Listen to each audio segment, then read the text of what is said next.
Hi, I'm Mary McGlohon, and today I'm going to talk about what machine learning looks like on a large production platform and how to manage risk well, even if you're not a machine learning expert. So the reason I wanted to give this talk is that in my career, I've been an ML practitioner. I've also been an SRE on a number of systems. And most recently, I've worked at Google as an SRE on machine learning systems. And one of the things I've noticed is that oftentimes people tend to treat ML systems as some kind of specialized knowledge. I think more so than other types of systems. And I think that leads to some suboptimal outcomes, because people will see an outage, and as soon as it starts to affect machine learning, they tend to want to work around it or kind of treat it as a black box.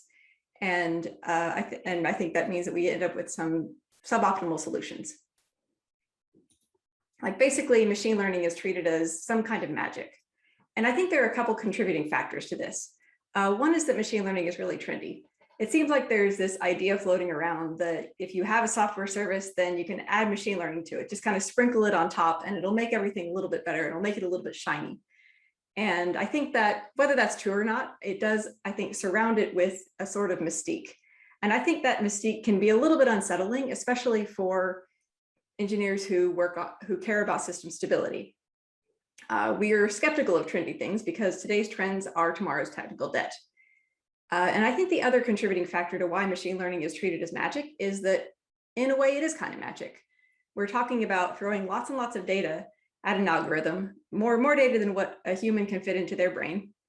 And the machine just kind of makes sense of it somehow, using computations that we can't really follow. Even if you do know how a neural network works, it doesn't mean that you can take the output of a log file and actually tell what kind of model that it's generating. So it's essentially, like, machine learning systems are kind of unobservable in that way.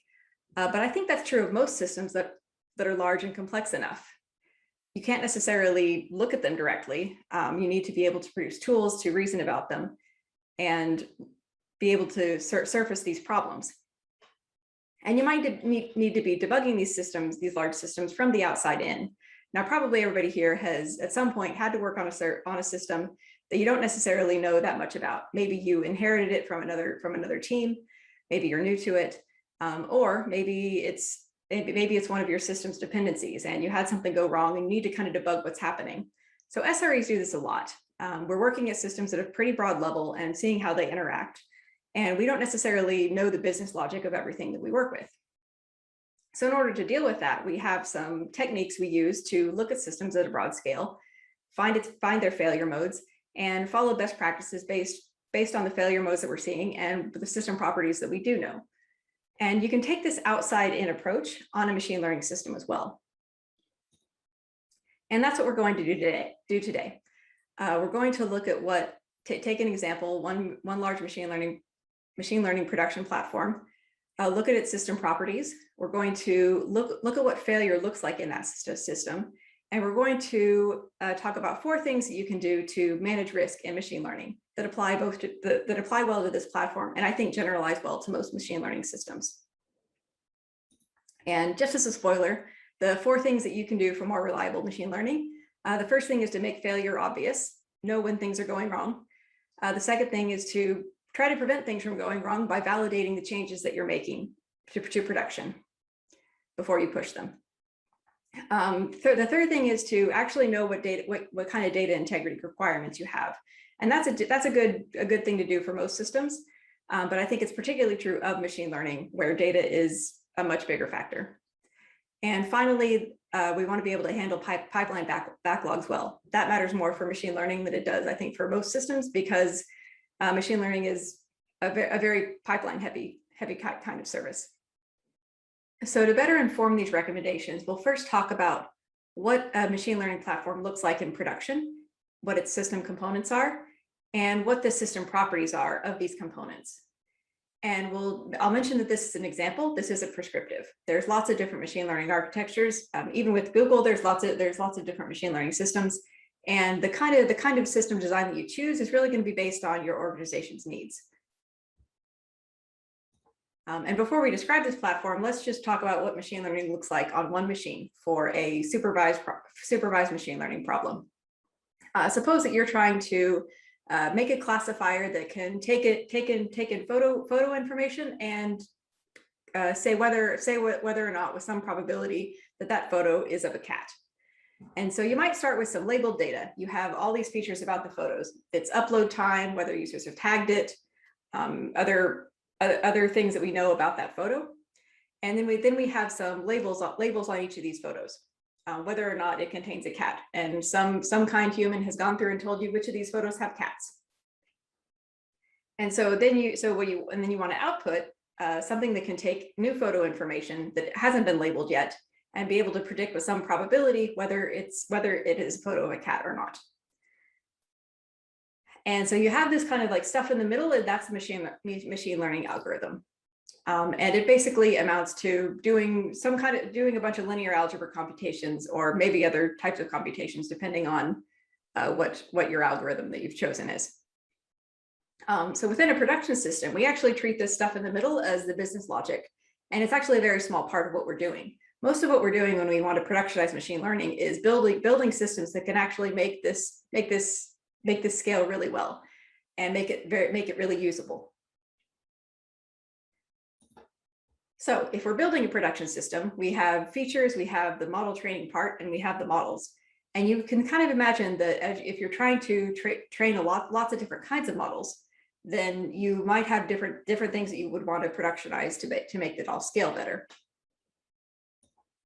So for starters, we could say, well, I want to build a system that'll help lots of people train lots of different kinds of models, and that'll just kind of that way people can configure the kind of model they want to train, where their input data lives, and then it'll handle the scheduling of doing all of this computation in batch, so that nobody has to worry about it.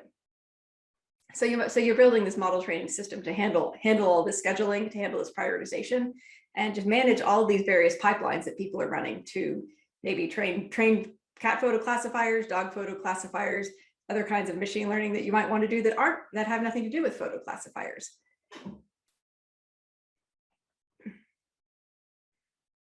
So this works pretty well. But as most ML practitioners will tell you, the thing that they spend a lot of time on isn't necessarily the model training. The thing that they spend a lot of time on is actually generating the features that are used for this training. These features don't just come for free. They come from some raw data source, and they need to be, you might have a lot of computations that you want to do on that data in order to get them into this format that can be read by a machine learning model.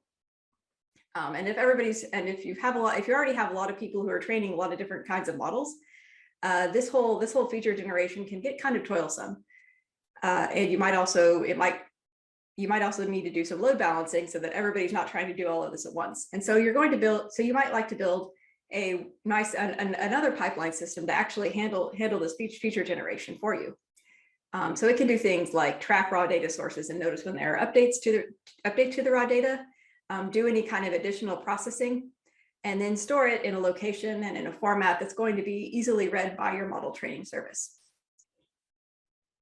So this is great. Now we have a pipeline that takes in raw data and outputs these nicely trained models. But of course, none of these models are particularly useful unless you can do something with them. You need to be able to actually output the predictions of whether something is a cat photo over and over again as new photos come in. So you might choose to build an inference service, and that can keep track of all the newly built models that come out of your model training, pick up new examples to classify, perform the inferences where they're needed, and then track the performance of these models. So now we're in good shape. We can go all the way from raw data to inferences.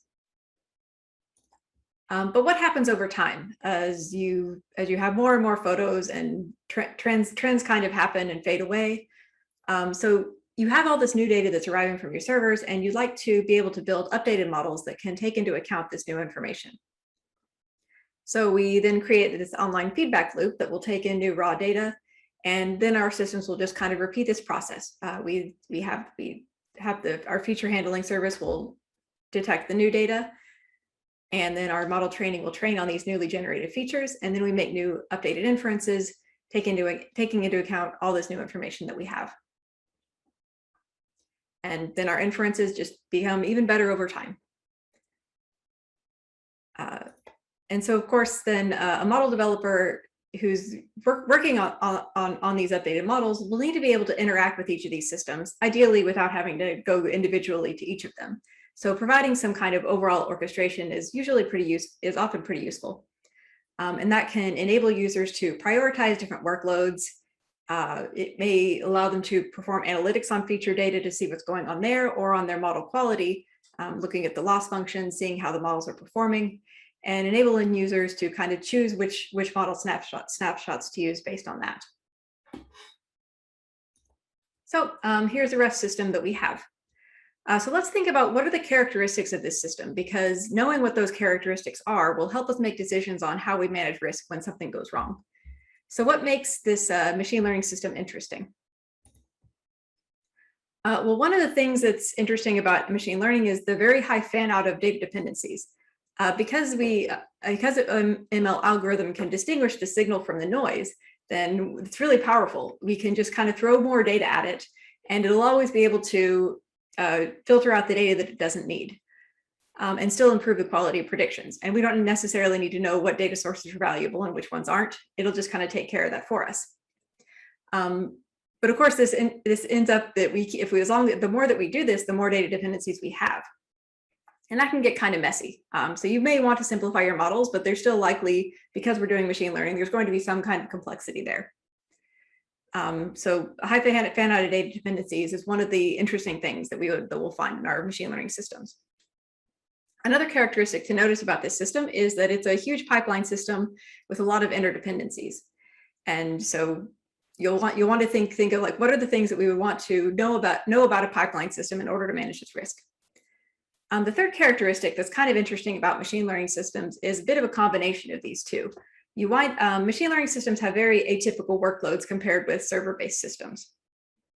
The batch processing that ML pipelines are doing is going to have a very different I/O and compute footprint than what we might see in other systems, and that can present some challenges with provisioning.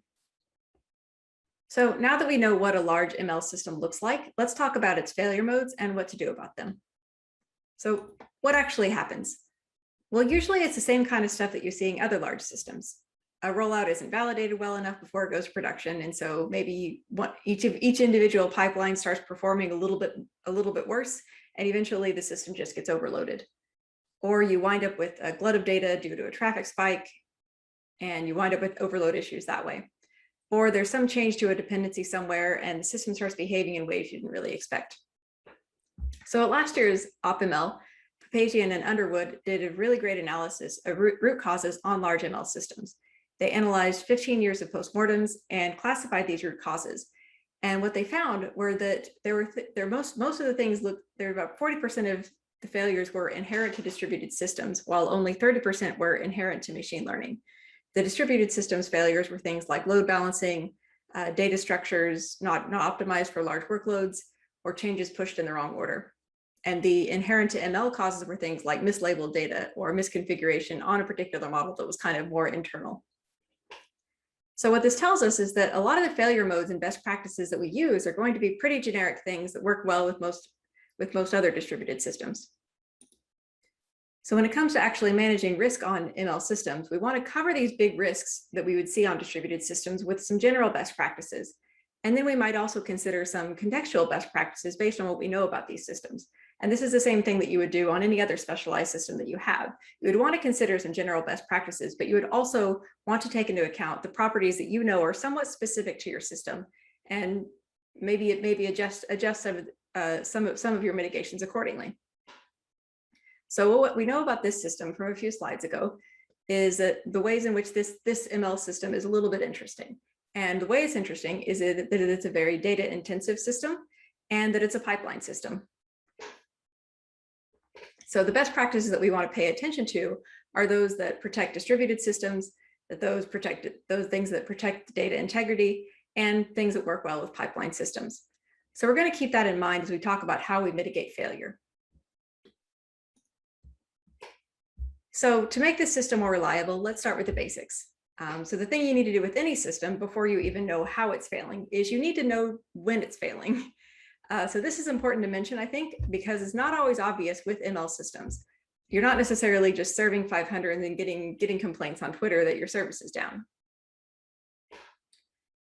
So what does this failure actually look like from the outside? Well, you have something that goes wrong somewhere in one of your systems, and the output that you get from your machine learning models is just a little bit worse. So you just have these poor quality models hooked up to whatever infrastructure they're hooked up to, doing their thing. But your system, with all its pipelines, is behaving roughly the same way, infrastructure-wise. It just does it a little bit worse.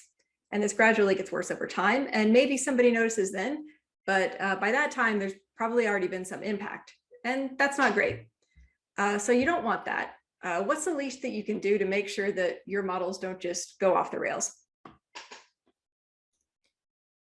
Well, fortunately, as we've already discussed, you probably have an orchestration system in place that's made to make the model development process go more smoothly, so that they can configure their models, they can check the model performance, and they might have some dashboards to help them do that. And so chances are, if your model developers are using your system, they're going to be checking in on these dashboards to kind of see how their models are doing.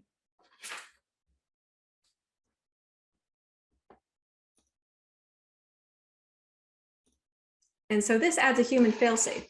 If something goes wrong, a model developer is going to be looking, might see their dashboard, notice that the models are performing badly, and then they can manually adjust. They can either use different model snapshots, or they can alert you, the system operator, to the problem, and you can investigate it further. So, any SRE will tell you that it's not ideal to have humans looking at dashboards to catch your outages. I don't say this as a straw man, though, because I think that having these dashboards is one method in managing risk, and it does make a pretty good fallback. Obviously, you want to instrument some better monitoring within your system, but no matter how good your monitoring is, something is likely to slip through. And when that does happen, you need to be able to tell what's going on, and you need to make your system observable to the developers who are working with it. Because because as experts on the models that they're training, they can actually be a really good help to you, and a really good partner to you in coming up with what's happening. So a lot of the things that you do to help build your model developer velocity to make their lives easier are also going to make your life as a system operator easier. But of course, as we said, we don't want to just depend on model developers to watch dashboards. So to actually debug the problem, you want to set up better monitoring, particularly around the areas where the production changes are occurring, because that's where the problems are most likely to surface first. And when we can, we'd like to protect production from changes that are unsafe. So this is all good at standard SRE stuff. So let's talk about what that looks like on this hypothetical ML system.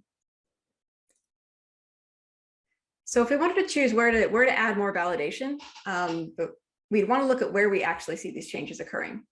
So their typical places we see changes. Any system we're dealing with is going to have binaries with the business logic. So we might have changes that actually change how computations are performing for feature processing, for training, or for serving. And so we want to validate these binaries and make sure that they're good. The other changes that we have that we'll see have to do with the system configuration, which of course is going to be fairly related to the code. So we see changes in configuration in the way that our raw data schema is, in the feature data schema, and how we're configuring that, how we're configuring our training pipelines, and how we're configuring serving. So this is another class of changes that we'll want to be monitoring and protecting.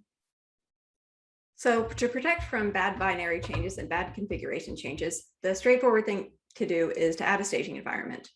And there are some considerations here. You might not want to spend the resources to provision a full replica of your system. You might have a subset of production. It may be a few feature sources, a few models, and so on that you want to replicate for testing. You might also choose to use a graduated rollout into production. If you have a lot of pipelines, some may be a little bit safer to roll out new changes to than others. And so you might choose to do that. And this works pretty well when the pipelines are fairly isolated from each other. The harder decisions to make have to do with what you're actually monitoring for as you're pushing out these changes. So obviously you want to monitor for crash looping, detect memory leaks, changes that would happen in the binaries that just cause things to completely fail.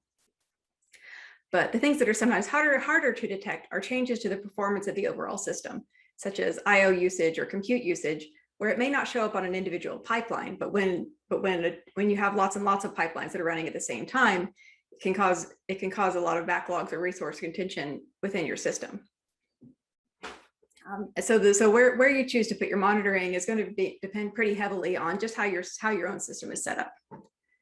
So these stage rollouts aren't really anything novel, but they do work pretty well when you use them in a way that detects the biggest sources of risk for changes that you're introducing as developers and operators on your system.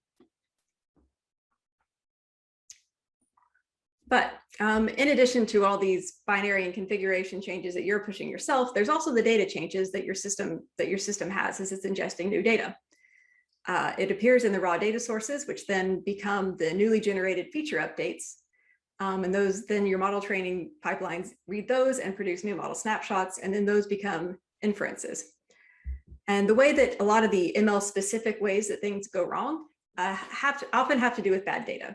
Either your feature data is mislabeled, it's skewed between training and serving, or it's just not there at all, and you don't really notice that it's not complete, and then you just end up with a bad model as a result of it.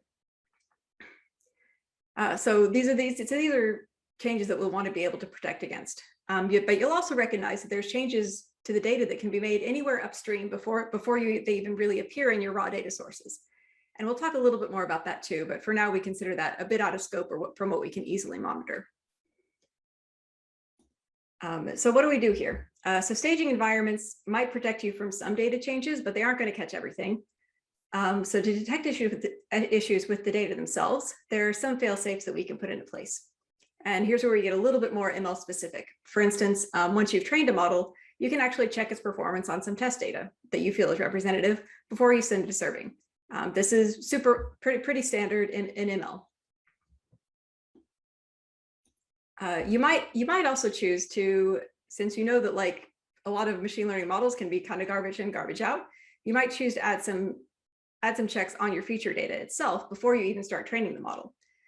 For instance, if you generally expect maybe 2 gigs of data per hour and are only seeing about 0.5 gigs, that might suggest that the data is incomplete, and you might want to not train on that data. And depending on how much you know about your feature data, you could choose to do more sophisticated stuff based on what you would expect to see versus what you actually see. But this gets kind of noisy and tricky, and it's hard to be really precise with this anomaly detection. And that's another reason for being very thorough when you're validating your binaries and configurations, as we did in the last step, because having a safe environment for the changes that you do control is important.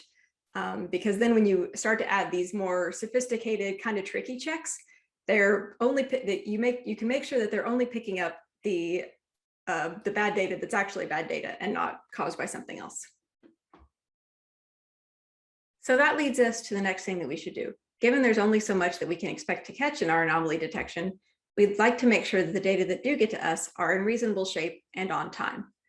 And a lot of that means actually knowing what you need and making sure that that is communicated well. As we discussed a bit ago, there are lots of things outside your system that can create bad data. There's going to be label generation pipelines, various data sources coming in at different times, and we might not own those processes by which the data are produced. And so you can't necessarily monitor for what's supposed to happen. But what you can do is you can clarify and manage your expectations. If the data owners are within your organization, sometimes it's just a matter of telling them that you're dependent on them and keeping them updated when those requirements change. But if you're dependent on an outside source of data that doesn't have an obligation to you, or for some reason the data owners cannot meet your needs, then you might also want to manage your own expectations around your data integrity. And there are things that you can do to protect yourself here. One of those things is to just make your model simpler. It may not be worth the trouble to add another data source, even if it does improve your model's quality when the data are correct. That it may not be worth it in the long term for the extra cost that you have, or for the model performance being bad when the data aren't correct. So you might just want to make your model simpler. Another thing that you want to do is you want to be able to have some easy rollback processes across your system. Sometimes you might have data corruption or missing data that you don't catch, and you want to be able to roll back to a safe timestamp for your models. And chances are you will have probably implemented that at some point for your earlier data pushes. So we've talked about a couple really obvious things you can do, making the failure obvious and validating your production changes. And as we cover those areas, we start to get more into ML intensive type of failures with better data integrity. The last thing that we want to talk about is this pipeline characteristic of our ML systems and follow some best practices that can help us out. So because this system is a large pipeline system doing a lot of processing, overload can be a common problem. Because it's basically going to be batch processing, you want to have a high utilization of resources. So you don't necessarily have just you aren't just provisioning the system in a way that's in a way that has unused resources. You want to be able to be using them for the most part at all times. But when you do have a significant outage, either you have a change introduced to your system or everything falls behind because you have late arriving data, and you're going to have less flexibility in that catch-up phase if you're going for really high utilization. And so pipeline backlogs are basically just bound to happen sometimes, and you need to be able to handle them. The first thing that you want to do is have a pushback mechanism so that when you do reach the maximum size of the backlog, that nothing falls over and work isn't lost.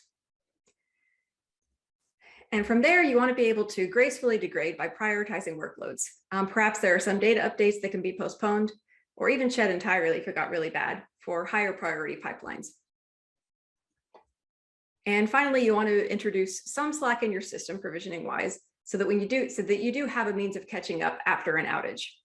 And how you implement that is going to kind of depend on your system and your organization. So in conclusion, a lot of these mitigations are going to seem fairly familiar to you if you've worked with a lot of non-ML systems.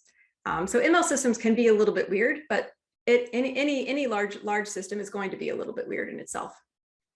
And when you want to think about how to manage risk on such a system, you want to consider both your best practices and the knowledge that you do have about your system and how it works and its characteristics, so that will help inform you how you implement some of these practices. So a few things that you want to consider for ML systems. The first is making your failure obvious. Make sure that when these models start degrading, that you know that that's happening.